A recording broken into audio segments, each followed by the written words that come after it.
নিজের জন্য, বিশ্ববিদ্যালয়ের জন্য, তোমাদের টিচারদের জন্য, পিতামাতার জন্য।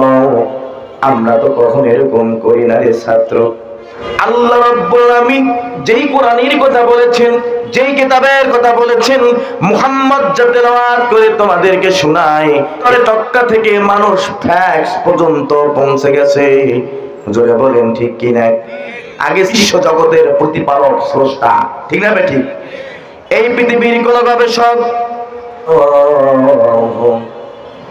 মুহাম্মাদুর রাসূলুল্লাহ আরেকজন অধ্যাপক গিয়েছে একজন তার ছাত্রের রুমের কাছে, মারহাবা কোন, যে দেখে ছাত্র ঠান্ডা পানি দিয়ে উযু করে তাহাজ্জুদের নামাজ শেষ করে আল্লাহর দরবারে দুহাত তুলে প্রার্থনা করতেছে, মারহাবা বলেন। বিশ্ববিদ্যালয়ের অধ্যাপক বলেন, দরজা করলাম, দরজা খুলে গেল। ছাত্রটা চিৎকার দিয়ে বললেন, স্যার এত রাত্রিতে আপনি কেন এখানে এসেছেন, কারণটা কি? বিশ্ববিদ্যালয়ের অধ্যাপক বলল, আমি দেখতে এসেছি তুমি রাত্রিবেলা কি করো। কিন্তু যেই দৃশ্য আমি দেখলাম, ও প্রাণের ছাত্র আমার, তুমি যেভাবে প্রাণ ভরে দোয়া করলে, আল্লাহর দরবারে প্রার্থনা করলে নিজের জন্য, বিশ্ববিদ্যালয়ের জন্য, তোমাদের টিচারদের জন্য, পিতামাতার জন্য। আমরা তো কখনো এরকম করি না রে ছাত্র। আমি তোমাকে দেখতে এসেছিলাম তুমি কি করো, কিন্তু তোমার কাছে এসে আমার জীবনের ধারণা পাল্টে গেল। তুমি আমাকে কালেমা পড়ে দাও, আমি তোমার ধর্মে শামিল হতে চাই। গভীর রাত্রি, প্রচন্ড অন্ধকার, ছাত্রের হাতে হাত রেখে কালেমা গ্রহণ করে মুসলমান হয়ে গেলেন। আমার ভাইয়েরা, পরের দিনে সমস্ত বিশ্ববিদ্যালয়ের অধ্যাপকেরা কনফারেন্স রুমে গিয়েছে। ডাক্তার রবিন ডাক দিয়ে বললেন, কি তথ্য তোমরা পেয়েছো, তথ্য বলো। মারহাবা বলেন। তিনজন অধ্যাপক বলল তথ্যগুলো।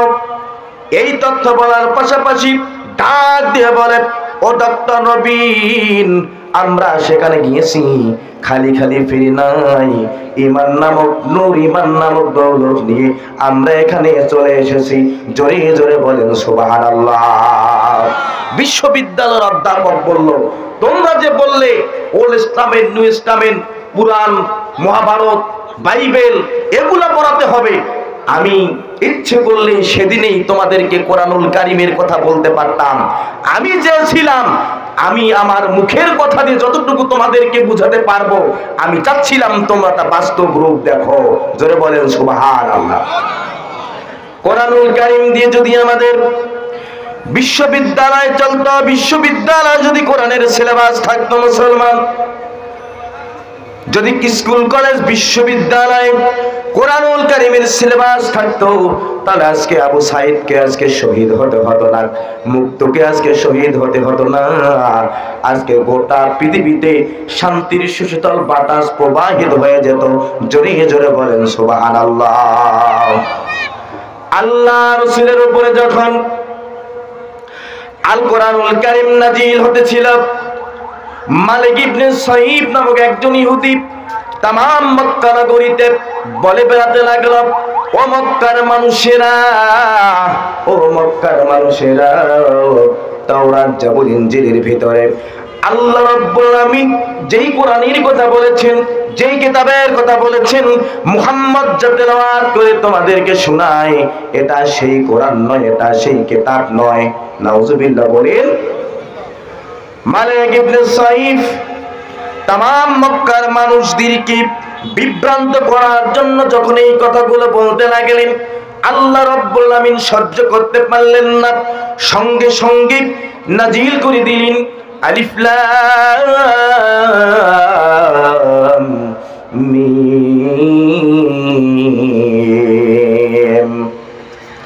যালিকাল কিতাবু লা রাইবা ফীহি হুদাল লিল মুত্তাকিন। জোরে জোরে বলেন আল্লাহু আকবার। আলিফ লাম মিম হাযিহি রামজুন হুরুফি মুকাত্তাআত আল্লাহু আ'লামু বিমুরাদি বিহি। এর অর্থ, ব্যাখ্যা, বিশ্লেষণ পৃথিবীর কোন শিক্ষাবিদ, পৃথিবীর কোন গবেষক, পৃথিবীর কোন রাজনীতিবিদ, পৃথিবীর কোন ডাক্তার, কোন গবেষক, কোন বিজ্ঞানী আজও পর্যন্ত আবিষ্কার করতে পারেনি, কিয়ামত পর্যন্ত আবিষ্কার করতে পারবে না। আল্লাহু আকবার বলে। আল্লাহ তাআলা বললেন, ও মক্কার কাফেরেরা, ও মালিক ইবনে সাইব, তুমি যে বলো এটি কোরআনুল কারীমের কথা নয়, এটি আমার কথা নয়, এটি মুহাম্মদ বানিয়ে বানিয়ে বলে। মানুষের বানানি যদি হতো, মানুষ যেটা তৈরি করে তার অর্থ, ব্যাখ্যা, বিশ্লেষণ সে করতে পারে। তোমরা বলো আলিফ লাম মিমের অর্থ কি? তোমরা বলো আলিফ লাম মিমের ব্যাখ্যা কি? কি বলছে? হে গরম। ভাইরা আমার খেয়াল করুন, আলিফ লাম মিম আল কোরআনুল কারীম অবতীর্ণ হওয়ার আজকে ১৫০০ বছর হয়ে গেল। ১৫০০ বছর আলিফ লাম মিমের অর্থ, ব্যাখ্যা, বিশ্লেষণ পৃথিবীর কোন শিক্ষাবিদ, পৃথিবীর কোন গবেষক করতে পারে নাই, কিয়ামত পর্যন্ত করতে পারবে না। জোরে বলেন, পারবে না। ভাইরা আমার, একটু সামনের দিকে অগ্রসর হয়ে খেয়াল করুন। আধুনিক বিজ্ঞানের যুগে, বিজ্ঞানীর কল্যাণে বিজ্ঞান অনেক কিছু আজকে আবিষ্কার করতে সক্ষম হয়েছে। টেলিগ্রামের তরে টক্কা থেকে মানুষ ফ্যাক্স পর্যন্ত পৌঁছে গেছে। জোরে বলেন ঠিক কি না? আগে চিঠি আদান প্রদান হতো পোস্টের মাধ্যমে, বাই পোস্টে, টেলিগ্রামে, ঠিক কি না? এখন আর টেলিগ্রাম পোস্টের মানুষ আর চিঠি আদান প্রদান করে না। মাত্র ১০০০ টাকার একটা মোবাইল বাটন সেট থাকলেই, সুইচ চাপ দিলেই দেশের এক প্রান্ত থেকে আর এক প্রান্ত, পৃথিবীর এক জায়গা থেকে আর এক জায়গায় চলে যায়, ঠিক না? ঠিক।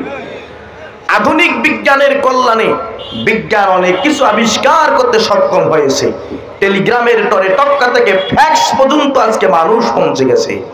আর গরুর গাড়ি থেকে রকেট পর্যন্ত মানুষ পৌঁছে গেছে, যায় নাই? এখন মানুষ আর গরুর গাড়িতে চলে না, মানুষ এখন রকেটে ওঠে। কোথায় ওঠে?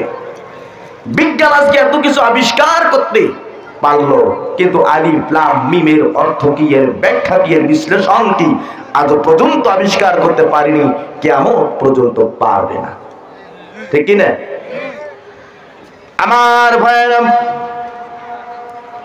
এই পৃথিবীর কোন লেখক, এই পৃথিবীর কোন গবেষক, কোন শিক্ষাবিদ, কোন দার্শনিক, কোন বৈজ্ঞানিক একখানা বই লেখার পরে কোন লেখক নিজের প্রশংসা দিয়ে শুরু করে না। করে নাকি? নিজের প্রশংসা দিয়ে শুরু করে না।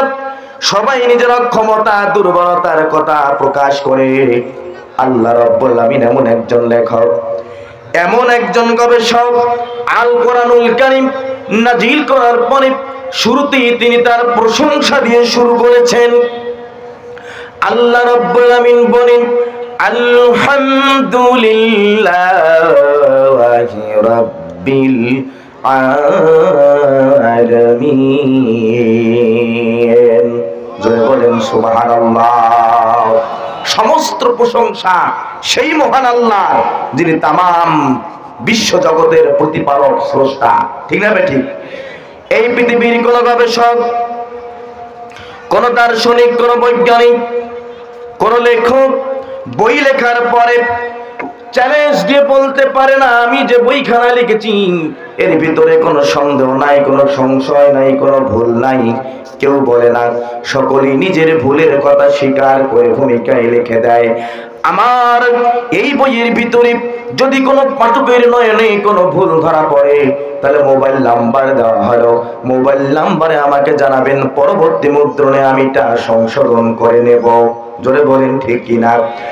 আল্লাহ রাব্বুল আলামিন এমন একজন লেখক, এমন একজন গবেষক, এমন স্রষ্টা তিনি। আল কোরআনুল কারীম খারাপ নিজের প্রশংসা দিয়ে শুরু করার পরে তিনি তামাম পৃথিবীর মানুষদেরকে চ্যালেঞ্জ করে বলেছেন, যালিকাল কিতাবু লা রাইবা ফীহি। আল্লাহু আকবার বলেন। ইহা এমন একখানা কিতাব যার মাঝে কোনো ভুল নাই, কোনো সন্দেহ নাই, কোনো সংশয় নাই। লা রাইবা ফীহি আয় লা শাক্কা ফি, ভুল আছে এরকম ধারণা করার কোনো সুযোগ নাই। মারহাবা বলেন। আল কোরআনুল কারীমের আয়াতখানা যখন দেখলেন, আধুনিক বিজ্ঞানীরা পাগল পড়া হয়ে গেল, দিশেহারা হয়ে